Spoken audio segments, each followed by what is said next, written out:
Котылу бәйрәменә 6 көн кала, Гайсә Бәйт-Әния авылына килде. Ул авылда Гайсә үледән терелткән Әл-Газар яши иде. Анда Гайсә хөрмәтенә аш мәҗлесе җыйдылар. Марта хезмәт күрсәтеп йөрде, ә Әл-Газар Гайсә белән бергә табын артында утыра иде. Мәрьям бер кадак кыйммәтле, саф вә хуш исле нарт мае алып, Гайсәнең аякларын майлады да үзенең чәче белән сөртте. Өй эче исле майның хуш исе белән тулды.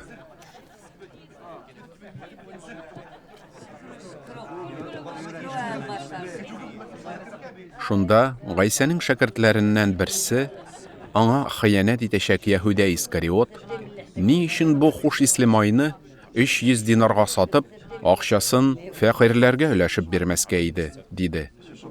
Ул моны һич тә фәкыйрьләр хакында кайгыртып түгел, бәлки карак булганы өчен әйтте. Уртак акча янчыгын йөртү аның вазифасы, һәм ул аннан үзенә акча ала торган иде. Гайсә моңа булай дип җавап бирде: "Калдыр аны, ул бу майны мине күмү көненә саклады. Фәкыйрьләр һәр вакыт сезнең белән бит, ә мин сезнең белән һәр вакыт булмам." Шул вакытта күп яһүдиләр Гайсәнең Бәйт-Әниядә икәнлеген белеп, шунда җыелдылар. Алар Гайсә өчен генә түгел, ул үледән терелткән Әл-Газарны күрү өчен дә килделәр. Шунлыктан баш руханилар Әл-Газарны да үтерергә карар чыгардылар. Чөнки аның аркасында күп яһүдиләр Гайсә янына килә һәм аңа иман китерә иде.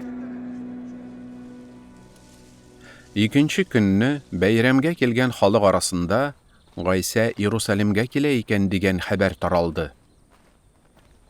Алар хөрмә ботаклары тотып Гайсәне каршыларга чыкты һәм "Хашанна, Раббы исеменнән килүче Исраил патшасы мәбәрәктер" дип кычкырдылар. Гайсә исә бер ишәк табып, аңа атланды һәм һәммәсе изге язмада язылганча булды. "Сион кыз, курыкма. Менә яшь ишәккә атланып, синең патшаң килә." Аның шәкертләре ул вакытта моны аңламадылар, ә инде Гайсә данланганнан соң, аның хакында шулай язылган булуын һәм аңа нәкъ шулай эшләүләрен хәтерләренә төшерделәр. Гайсә Әл-Газарны кабердән чакырып үледән терелткәндә, аның белән булган кешеләр ни булганы турында сөйләп бирделәр. Шундый мөгъҗизалы гамәл кылганын ишеткәнгә, халык аны каршыларга чыкты. Фарисейлар исә үзара: "Күрәсезме, безгә бер нәрсә дә ярдәм итми. Бөтен дөнья аның артыннан бара", диделәр. Бәйрәмдә Аллаһыга табыну өчен килүчеләр арасында берничә грек та бар иде. Алар Галилеядәге Бәйт-Сайдадан булган Филипп янына килеп, аңардан: "Әфәндем, без Гайсәне күрергә телибез", дип үтенделәр. Филипп бу турыда Әндригә әйтте. Аннары алар икәүләп бу үтенечне Гайсәгә сөйләделәр. Гайсә аларга җавабында: "Адәм угылының данлану вакыты җитте", диде. "Сезгә хак сүз әйтәм. Җиргә төшкән бодай бөртеге үлмәсә, шул килеш калыр, ә үлсә, зур уңыш китерер. Үз җанын яратучы аны югалтыр, ә бу дөньяда үз гомереннән ваз кичүче аны мәңгелек тормыш өчен саклар. Кем миңа хезмәт итә, ул миңа иярсен. Мин кайда булсам, минем хезмәтчем дә шунда булыр. Миңа хезмәт итүчегә атам ихтирам күрсәтер. Күңелем минем хәзер борчулы. Нәрсә әйтим? Атам, мине бу авыр сәгатьтән коткар дипме? Ләкин мин нәкъ шуның өчен килдем дә. Атам, исемеңне данла." Шул вакыт күктән: "Мин аны данладым һәм данлаячакмын" дигән тавыш ишетелде. Шунда торган халык тавышны ишетеп күк күкрәвен әйтте. Кайберләре исә аңа фәрештә сөйләде диделәр. Моңа каршы Гайсә: "Бу тавыш минем өчен түгел, сезнең өчен килде. Бу дөнья хәзер хөкем ителә. Хәзер бу дөньяның түрәсе куып чыгарылачак. Мин җирдән югары күтәрелгәннән соң барлык кешеләрне үземә тартачакмын, диде. Ул моны үзенең нинди үлем белән үләчәген белдереп әйтте. Халык аңа булай дип җавап бирде. Без кануннан Мәсихнең мәңге яшәячәген белдек. Ә син каян чыгып, Адәм угылы күтәрелергә тиеш дип әйтә аласың?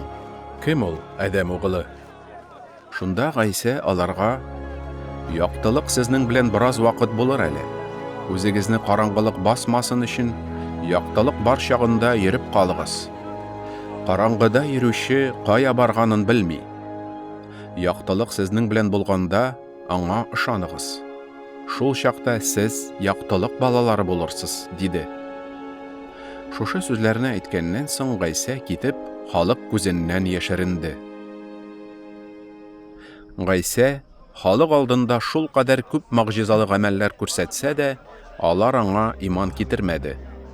Ишагыя пәйгамбәрнең: «Я Раббым, без алып килгән хәбәргә кем ышанды? Раббы кулының көче кемгә ачылды?» дигән сүзләре тормышка ашты. Алар иман китерә алмадылар. Чөнки Ишагыя әйткәнчә, ул аларның күзләрен күрмәс итте, йөрәкләрен туң итте. Югыйсә алар күзләре белән күрерләр, йөрәкләре белән аңларлар, миңа таба борылырлар, һәм мин аларны савыктырыр идем. Ишагыя бу сүзләрне Гайсаның данын күргәнгә әйткән. Ул шулай дип аның турында сөйләгән. Хәер, башлыкларның да күбесе аңа иман китерделәр. Тик фарисейлар гыйбадәтханәдән айырыр дип куркып, бу турыда анык әйтмәделәр. Алар өчен кешеләрнең данлавы Аллаһының данлавына караганда кадерлерәк иде. Гайса исә көчле тавыш белән: «Миңа иман итүче минем үземә түгел, мине җибәргән затка иман итә», диде. Мине күрүче кеше мине җибәргән затны күрә. Миңа иман итүче караңгылыкта калмасын дип, дөньяга яктылык булып килдем. Кем дә булса сүзләремне ишетеп тә үтәми икән, аны хөкем итмим.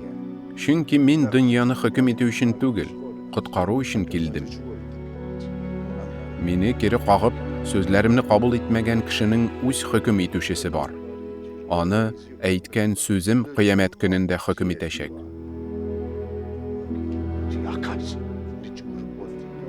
Мин үземнән сөйләмәдем.